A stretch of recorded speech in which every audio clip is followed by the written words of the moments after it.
प्रिय भक्तों, ओम नमः शिवाय। भक्तों, आज हम आपको इस चैनल के माध्यम से उन कथाओं को सुनाने जा रहे हैं जिनको हम वेदों पुराणों से निकाल कर लाए हैं, जो हमारे सत्य सनातन धर्म के अंदर किए जाने वाले व्रतों में सभी माताएं बहनें बंधु लोग सुनते हैं, जिनके सुनने मात्र से आपकी सभी मनोकामनाएं पूर्ण होती हैं और आपका कल्याण होता है। ऐसी कथाओं में से हम आज आरंभ करने जा रहे हैं सोमवार व्रत कथा से। आइए माताओं बहनों, हम आपको सोमवार व्रत कथा की कहानी सुनाते हैं, जो आप व्रत के बाद सुनते हैं। सभी स्नेह से बोलिए ओम नमः शिवाय।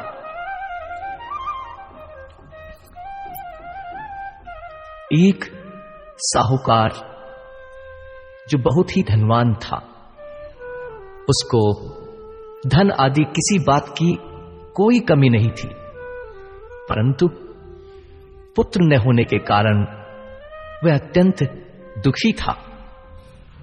वह दिन रात इसी चिंता में रहता था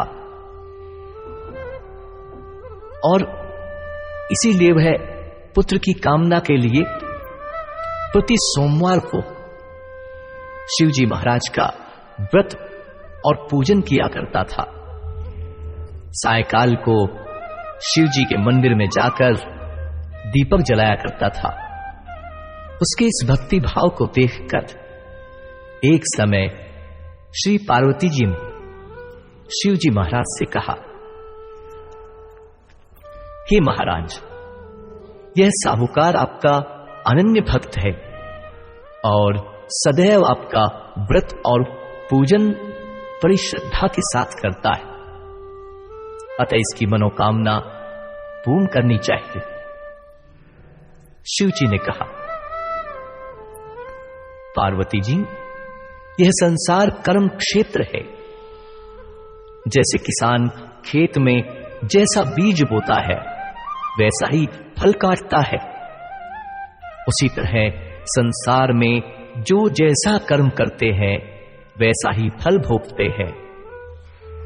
पार्वती जी ने अत्यंत आग्रह के साथ कहा, महाराज, जब यह आपका ऐसा भक्त है और यदि इसको किसी प्रकार का दुख है तो उसको अवश्य दूर करना चाहिए आपको, क्योंकि आप तो सदैव अपने भक्तों पर दया करते हैं, उनके दुखों को दूर करते हैं। यदि आप ऐसा नहीं करेंगे तो मनुष्य क्यों कर आपकी सेवा, व्रत तथा पूजन करेंगे। पार्वती जी का ऐसा आग्रह देखकर शिवजी महाराज प्रसन्न हो कहने लगे, हे पार्वती, इसके कोई पुत्र नहीं है, इसी पुत्र चिंता से यह बहुत दुखी रहता है। इसके भाग्य में पुत्र न होने पर भी मैं इसको पुत्र प्राप्ति का वर देता हूं, परंतु वह केवल 12 वर्ष तक ही जीवित रह पाएगा। इसके पश्चात वह मृत्यु को प्राप्त होगा। इससे अधिक मैं इसके लिए कुछ नहीं कर सकता। यह सब बात साहूकार सुन रहा था। इससे उसको न कुछ प्रसन्नता हुई और न ही कुछ दुख हुआ। वह पूर्ववत पहले की भांति वैसे ही शिवजी महाराज का सोमवार का व्रत और पूजन करता रहा। कुछ समय व्यतीत हो जाने पर साहूकार की स्त्री गर्भवती हुई और 10वें महीने में उसके गर्भ से एक अति सुंदर पुत्र की प्राप्ति हुई। साहूकार के घर में बहुत खुशियां मनाई गई, परंतु साहूकार ने उसको केवल 12 वर्ष की आयु जानकर अधिक प्रसन्नता प्रकट नहीं की, न ही किसी को भेद दिया, इस बारे में कुछ बताया। जब वह 9 वर्ष का हो गया तो उस बालक की माता ने साहूकार से उसके विवाह आदि के लिए कहा। परंतु वह साहूकार कहने लगा, मैं अभी इसका विवाह नहीं करूंगा, इसे काशी जी पढ़ने के लिए भेजूंगा। फिर उस साहूकार ने अपने साले अर्थात बालक के मामा को बुलाया और उसको बहुत सा धन देकर कहा, तुम इस बालक के साथ में काशी जी जाओ और इसे पढ़ने के लिए ले जाओ। रास्ते में जिस जगह भी जाओ वहां यज्ञ करते हुए, दान देते हुए तथा ब्राह्मणों को भोजन कराते हुए जाना। इस प्रकार साहूकार ने अपने साले और पुत्र को काशी पढ़ने के लिए भेज दिया। वह दोनों मामा भांजे सब जगह यज्ञ करते हुए और ब्राह्मणों को भोजन कराते हुए जा रहे थे। रास्ते में उनको एक शहर दिखाई पड़ा। उस शहर के राजा की कन्या का विवाह था और दूसरे राजा का लड़का जो विवाह के लिए बारात लेकर आया था वह एक आंख से काना था। लड़के के पिता को इस बात की बड़ी चिंता थी कि कहीं वर को देख कन्या के माता पिता विवाह में किसी प्रकार की अड़चन पैदा ना कर दे। इस कारण जब उसने साहूकार के लड़के को देखा तो मन में विचार किया कि क्यों न दरवाजे के समय पर इस लड़के से वर का काम नहीं लिया जाए। ऐसा विचार कर राजा ने उस लड़के और उसके मामा से कहा और मामा राजी हो गए और साहूकार के लड़के को स्नान आदि कराकर वर के कपड़े पहनाकर तथा घोड़ी पर चढ़ाकर दरवाजे पर ले गए और बड़ी शांति से सब कार्य हो गए। किसी को कुछ पता नहीं चला। अब वर के पिता ने सोचा यदि विवाह कार्य भी इसी लड़के से करा दिया जाए तो क्या बुराई है। ऐसा विचार करके उसके मामा से कहा, यदि आप फेरों और कन्यादान का काम भी करा दें तो आपकी बड़ी कृपा होगी और हम इसके बदले में आपको बहुत सा धन देंगे।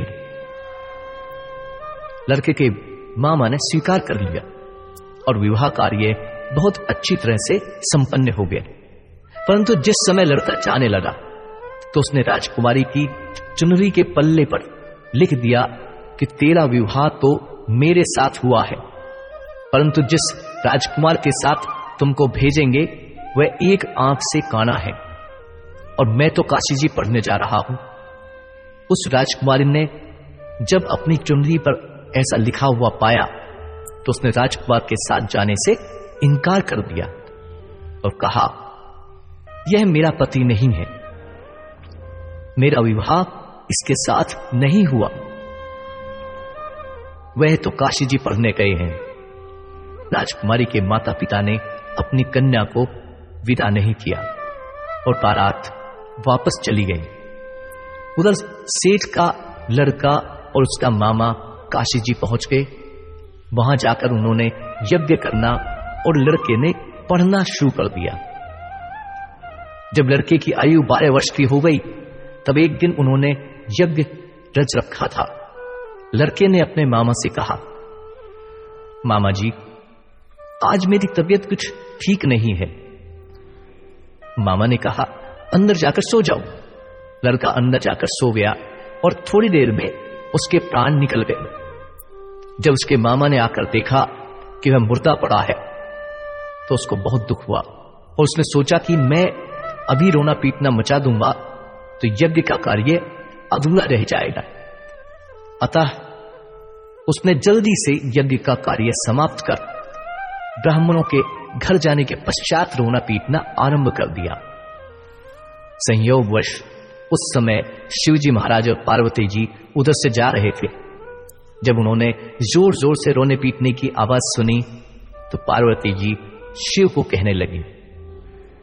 उन्होंने शिव जी से आग्रह करके उसके पास ले गई और सुंदर लड़के को मरा हुआ देखकर कहने लगी, महाराज यह तो उसी सेठ का लड़का है जो आपके वरदान से पैदा हुआ था। शिवजी ने कहा, पार्वती जी इसकी आयु इतनी ही थी सो भोग चुका। पार्वती जी ने कहा, महाराज कृपा करके उस बालक को और आयु दो, नहीं तो इसके माता पिता तड़प तड़प कर मर जाएंगे। पार्वती जी के इस प्रकार बार बार आग्रह करने पर शिव जी ने उसको वरदान दिया और शिव जी महाराज की कृपा से लड़का जीवित हो गया। शिव जी पार्वती जी कैलाश चले गए तो वे लड़का और उसका मामा उसी प्रकार यज्ञ कराते हुए अपने घर की तरफ चल पड़े। रास्ते में उसी शहर में आए जहां पर उस लड़के का विवाह हुआ था। वहां पर आकर जब उन्होंने यज्ञ आरंभ कर दिया तो उस लड़के के ससुर ने उसको पहचान लिया और अपने महल में लाकर उसकी बड़ी खातिर की। साथ ही बहुत सारा धन और दासियों सहित बड़े आदर और सत्कार के साथ अपने लड़के और जमाई को विदा किया। जब वे अपने शहर के निकट आया तो उसके मामा ने कहा, पहले मैं तुम्हारे घर जाकर खबर कराता हूं। उस समय उसके माता पिता घर की छत पर बैठे हुए थे और उन्होंने प्रण कर रखा था कि यदि हमारा पुत्र सकुशल घर वापस आया तो राजी खुशी नीचे उतर जाएंगे, नहीं तो छत से गिरकर अपने प्राण दे देंगे। इतने में उस लड़के के मामा ने आकर यह सारा समाचार दिया, आपका पुत्र आ गया है। परंतु उनको विश्वास नहीं आया। तब उसके मामा ने शपथ पूर्वक कहा, आपका पुत्र अपनी पत्नी तथा बहुत सारा धन लेकर आया है। साहूकार ने बड़े आनंद के साथ उसका स्वागत किया और वे बड़ी प्रसन्नता के साथ रहने लगे। इस प्रकार जो कोई भी सोमवार का व्रत रखता है अथवा इस कथा को पढ़ता या सुनता है, उसके दुख दूर होकर उसकी समस्त मनोकामनाएं पूर्ण होती हैं और इस लोक में नाना प्रकार के सुख भोगकर अंत में सदाशिव के लोक की प्राप्ति हुआ करती है। बोले शिवजी महाराज की जय, बोलिए माता पार्वती की जय।